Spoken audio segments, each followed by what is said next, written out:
week, the Nobel Prize in Chemistry was given to 3 scientists for developing Cryo-EM. Here, today, we have David Agard, an expert in Cryo-EM and also a QBI investigator as well as a professor at UCSF. Thank you for joining me today. Yes, my pleasure. So, tell me, what is Cryo-EM and how does it impact the world? Right. So, Cryo-EM is short for cryo-electron microscopy, and it's a new technique that allows us to study the three-dimensional structure of the important molecules inside of cells, and from that we can figure out how they work. And that this is technology that, while in principle people thought it might be possible many years ago, only recently, through a handful of combined advances, has gotten to the point where we can really do this on a regular level. And you know, this has excited the entire field, and that excitement has been, and impact has been recognized in this Nobel Prize this year.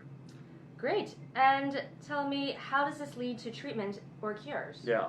So by figuring out the structure of the important machinery inside of cells, we can much more efficiently design drugs that can target those particular molecules. And so the machinery actually has very defined three-dimensional shapes, and this is proteins, for example, that can do everything from help you sense heat or cold, see light through your eyes, power your muscles.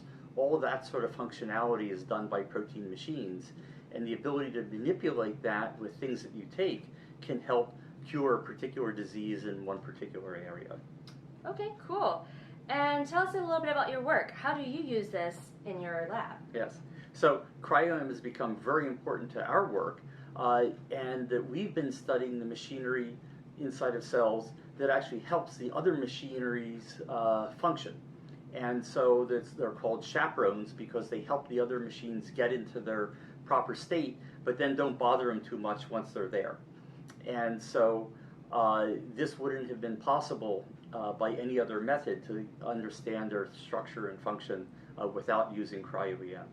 Okay, great. And can we check one out? Sure, absolutely. All right. And we're very excited here at UCSF that there's been a whole new center being developed for this technology, and we'll see that. Okay, great. Stay tuned. We have 2 EM suites here at UCSF. One that we've used for many years that has 5 microscopes in it, and this is the new one that's just come online in the last couple months that has 2 of our biggest and most powerful microscopes. Come on in.